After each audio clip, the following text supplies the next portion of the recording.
A good evening to you.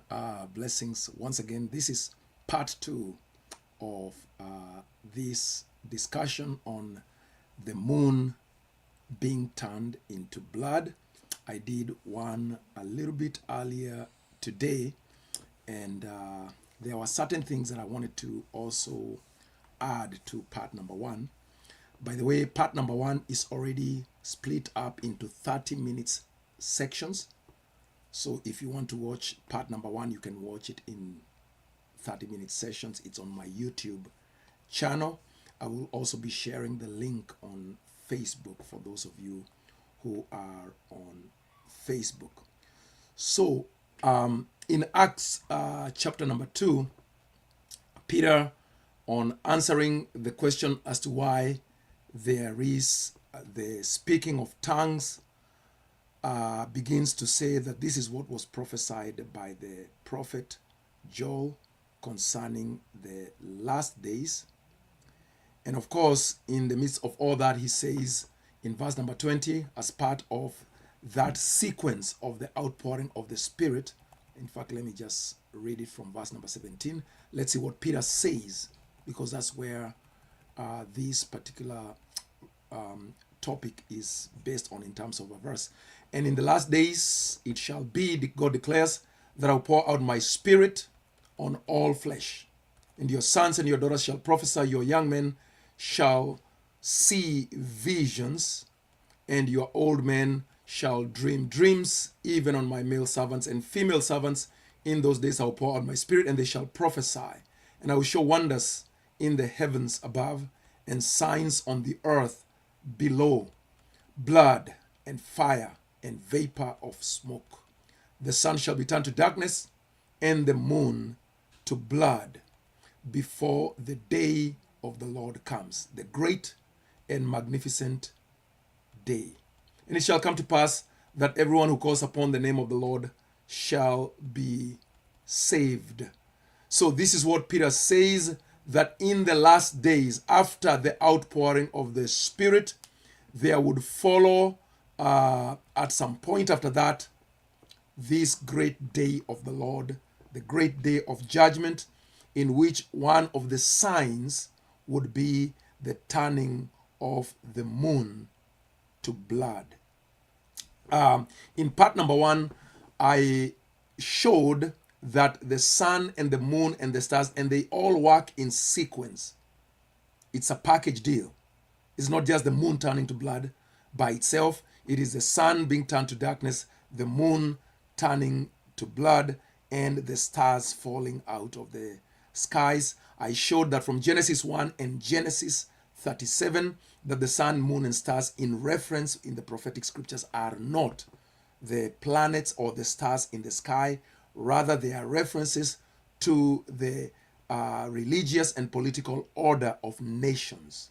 So that the sun is the father of the nation, the moon is the nation itself, the motherland, and the stars are the sons, the princes of a nation. So when he says that the sun is turned to darkness, the moon turns to blood, and the stars fall from heaven, he's talking about the whole order of leadership, both political and religious, falling, being destroyed, emperors being killed, princes being killed, a priesthood being brought to an end. That is what we were able to see in part number one. And of course, you can make reference to part number one. If you like, you can go to my YouTube channel, and hopefully you'll be able to see all that as it is laid out there. Now, what I want to show here on today is this, that when he talks about the moon being turned to blood, it is talking about bloodshed in the nation in view. So in other words, this issue of the sun being turned to blood, or the sun being turned to darkness, the moon being turned to blood, and the stars falling, is not limited to one nation. So in other words, when we looked at it in the Old Testament, we saw that the same signs were prophesied to happen in Babylon when Babylon fell. The same signs were prophesied to happen in Egypt when Egypt fell as a nation. And of course, these were the signs of the fall of Jerusalem at the time of the coming of the Lord. And so, in every instance, when the moon is turned into blood, it simply indicates bloodshed. So, moon is the mother. So, just very, very, very quickly, I'm not going to take time to explain it all here because it's already in part 1, which means you can actually look it up. So I'm going to go over here and I'm going to show it to you from verse number 9 of Genesis. You need to understand that this is the basis of the prophecy. Then he dreamed another dream. Remember that even in the Joel passage, Acts chapter 2 passage, it is saying people will dream dreams, visions will be seen. So it's alerting you, go back to the dreams, go back to the visions that were originally seen that explain this. So then he dreamed another dream and told it to his brothers and said, behold, I have dreamed another dream. Behold, the sun, the moon, and the 11 stars were bowing down to me. But when he told it to his father and to his brothers, his father rebuked him and said, what is this dream that you have dreamed? Shall I, Jacob, the son, your mother, Rachel, the moon, these are representations, symbolism, and your brothers, the 11 stars, the 11 brothers of Joseph, shall we come and bow ourselves to the ground before you? And indeed, we know that this did happen, right? We know this did happen. Not Rachel personally, but her sons, the sons of Jacob, they all came and bowed before Joseph when they came down to Egypt. And all of this was pointing towards Jesus. So Jesus is the ultimate morning star, is the ultimate star of heaven. And Israel and the nation of Israel and all the sons of Israel were to come and bow before Jesus and declare that he is King of Kings. So now, therefore, but when we are told that the sun is darkened, that's the father of the nation.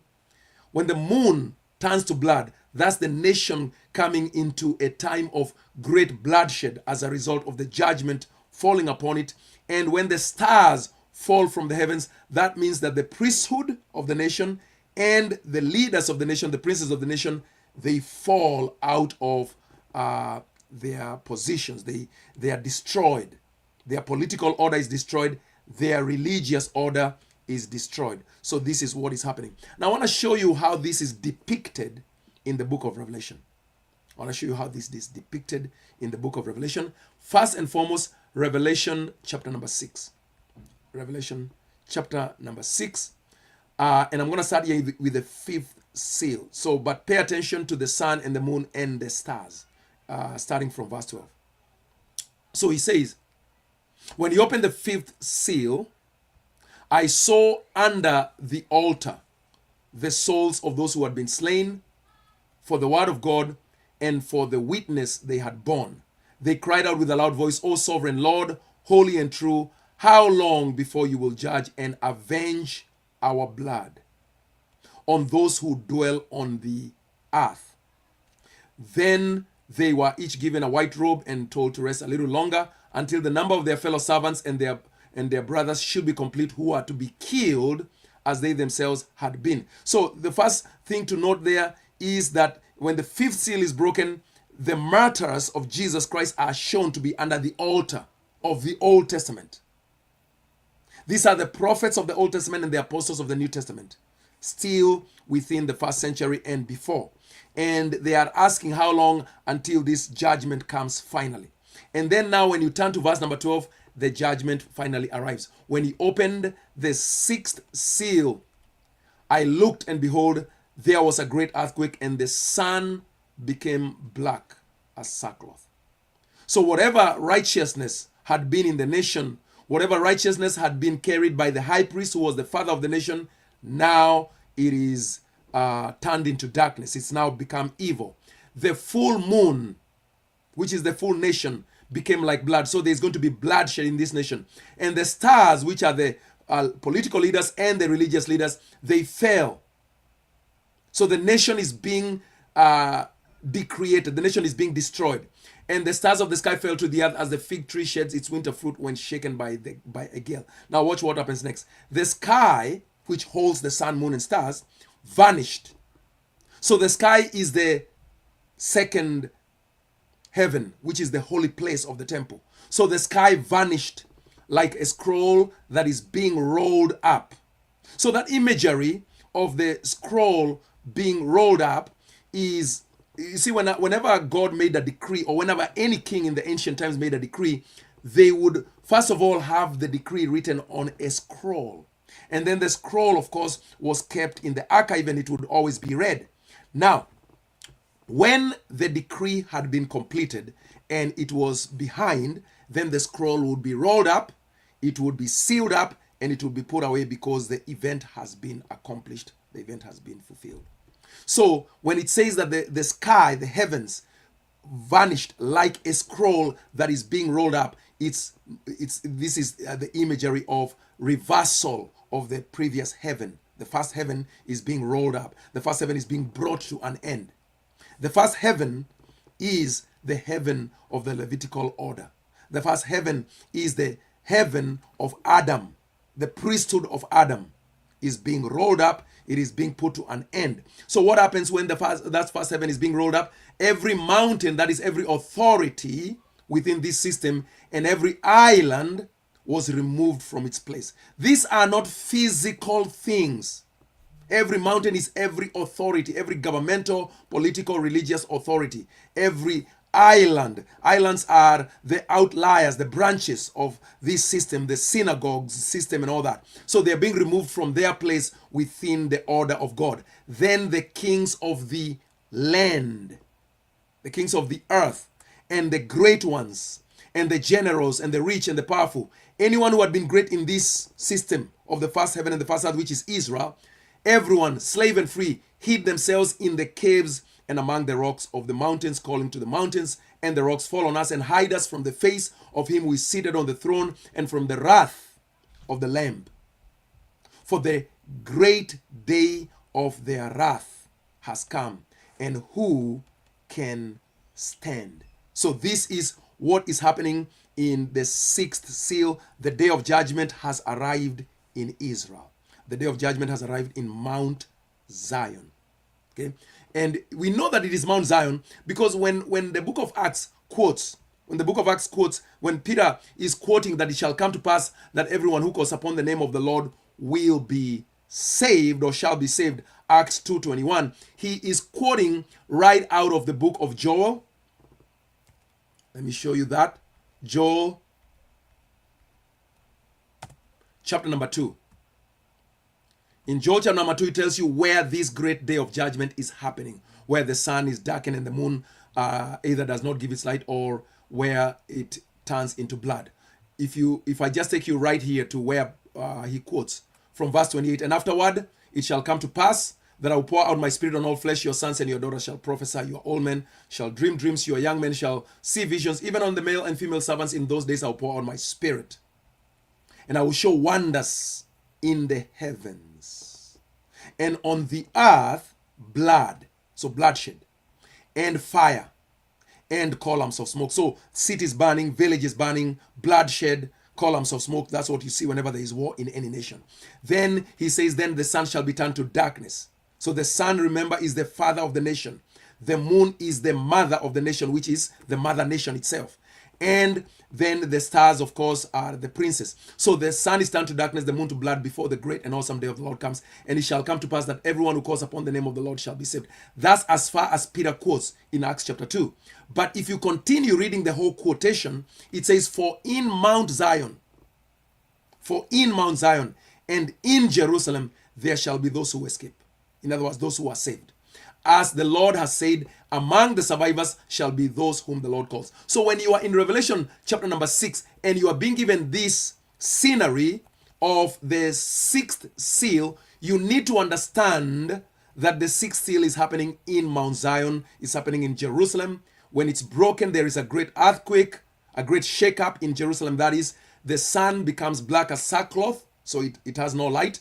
The full moon becomes like blood. The stars, the princes of Israel, fall. The whole nation is destroyed. This is what happened in 66 to 70 AD, particularly in 70 AD. And you can see that when this happens, they are trying to hide. Fall on us and hide us, they are calling to the mountains and to the rocks. They are saying, hide us from the wrath of the Lamb, for the great day of their wrath has come. The great day of their wrath has come. Again, just to confirm, if you take this back to Malachi, you will find that in Malachi chapter number 4, you are given the location, you are given the conditions, you are given everything that is happening on this day of the Lord. So it says here in Malachi chapter 4, for behold, the day is coming, burning like an oven, when all the arrogant and all evildoers will be stubble. The day that is coming shall set them ablaze, says the Lord of hosts, so that it will leave them neither root nor branch. But for you who fear my name, the Son of righteousness shall rise with healing in its wings. You shall go out leaping like calves from the stall, and you shall tread down the wicked, for they will be ashes under the soles of your feet on the day when I act, says the Lord of hosts. Now look at this. Remember the law of my servant Moses. This is the basis of the judgment of the day of the Lord. Remember the law of my servant Moses, the statutes and the rules that I commanded him at Horeb for all Israel.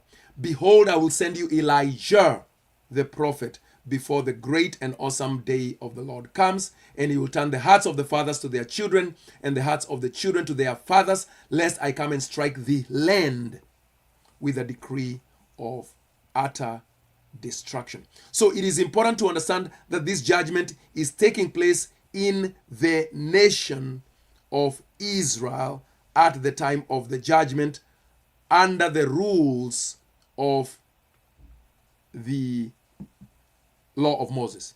So that's why we say this is happening when the temple is destroyed in 66 to 70 AD, not in our future. Not in our future. Now, I also want to show you another passage in the book of Revelation, which shows you this issue of the sun, the moon, the stars. So watch this. So in Revelation 12, it says, and a great sign. Notice it is a sign. Signs only always occur under the old covenant system. Signs are part of the first covenant. The substance belongs to Christ. So, and a great sign, a great shadow appeared in heaven. A woman clothed with the sun. The sun is righteousness. We just read that in Malachi. So this woman, her sun has not become darkness. She is clothed with righteousness. And the moon, which is Israel, is under her feet. This woman in Revelation 12 is the bride of Christ, the church. Remember that during the first century, during the life of Jesus, during the life of the prophets, Israel was killing the prophets. Oh, Jerusalem, Jerusalem, the city that stones those who are sent to it and kills the prophets. So therefore, Israel is the city or the nation, and Jerusalem is the city, and the Israelites are the people to be subjugated, to be brought under the feet of God, under the feet of the bride. And look at what happens now here in Revelation 12. It says, the woman was clothed with the sun, and the moon was under her feet, and on her crown, on her head, a crown of 12 stars. So the same imagery from Genesis chapter 37. The same imagery in Matthew 24, when you're told the sun is turned to darkness, the moon to blood, and the stars fall. So the first wife, which is Israel, falls. Her righteousness, which she's depending on the righteousness of the law, turns to darkness. Her nation, the moon, turns to bloodshed. Her princess, her priesthood, her kings are destroyed. So the whole nation is destroyed from top to bottom. But in Revelation 12, we have a new nation, a new woman, a new wife. Okay? And the new wife, we are told, she is clothed with the sun. That's righteousness. So that's why I told you that the sun in these prophecies has nothing to do with the sun in the sky. The moon has nothing to do with the moon in the sky, nor the stars in the sky. It is covenantal things, spiritual things. So the woman is clothed with righteousness. The moon, which represents all covenant Israel, is under her feet. She is no longer under the jurisdiction of Israel. And on her head, a crown of 12 stars, the 12 apostles. She was pregnant and was crying out in birth pains and the agony of giving birth, the birth pains of the great tribulation. And another sign appeared in heaven. Behold, a great red dragon with 7 heads, 10 horns, and on his head 7 diadems. His tail swept down a third of the stars of heaven. Those are the priests, the Levitical order of Israel. and he cast them down to the land. And the dragon stood before the woman who was about to give birth, so that when she bore her child, he might devour it. She gave birth to a male child, Jesus Christ, one who is to rule all the nations with a rod of iron. But her child ascended. He was caught up to God and to his throne. So he sat on the right hand of the Father. And the woman fled into the wilderness. Fled into the wilderness, where she has a place prepared by God in which she is to be nourished 1,260 days. And then, of course, this is followed by the war in heaven. Michael and his angels, the dragon and his angels. Of course, the dragon is defeated. And the dragon is the son. The dragon is the son, S-U-N, of Israel. The dragon is the sun. The angels of the dragon are the stars. And the citizens are the moon. So when you have the sun turning to darkness, the moon turning to blood, there is bloodshed amongst the Israelites, and the priesthood of the Levites falls. And the priesthood of Christ rises. The priesthood of Christians rises. So that now the people of Christ occupy the heavens, where the people of Aaron had been occupying the heavens. So these are the meanings of these passages. Okay? So therefore, when we talk about the blood moon was a covenantal sign of judgment. And the blood moon in itself was manifested in prophecy by bloodshed. When God would send a military, a foreign nation, to attack the people under judgment, whether it be Babylon, whether it be Egypt, Sidon, Tyre, whatever. In this case, of course, the final judgment was going to happen in Jerusalem, in Judea. That's why Jesus, when he's talking about the destruction of the temple in Matthew 24, he says, when you see the abomination of desolation standing in the holy place, then let those who are in Judea flee to the mountains. Go and hide. Okay? So, hopefully, these two passages, because this one is not going to be too long, these two passages in Revelation chapter 6 and in Revelation 12, connected with Genesis 37, connected with all the other passages of the sun and moon and stars, will help you to understand that this is talking about events that are taking place in the nation, particularly at the temple and within the political order of the nation as it is being destroyed for breaking the covenant of God. Because this woman who is being destroyed, which is Israel, which is the moon, she has transgressed God's law. She has become immoral. She has become a murderer. She has been fighting against the work of God, the church of God. And she has killed the prophets of God, and she has killed the apostles of God, and she has killed the prophets of God, of course. So she must be judged. This all took place from 66 AD to 70 AD. The climax of the judgment event was in 70 AD, from the month of March to July, somewhere between March and July, 5 months there, where the Roman army, acting as the angels of God, destroyed Mount Zion and destroyed the city of Jerusalem to fulfill this prophecy of the moon being turned into blood. So bloodshed became the order of the day in Israel at that particular point. Very well. So that is what I wanted to add. Unless if there is a question, and I'm going to check here on my Facebook just in case. If there is a question, then I will answer the question. But if there is none, then I will pause there and let the first part, which I've already broadcast, and this part be the summary of this teaching on the blood moons. So let me say this.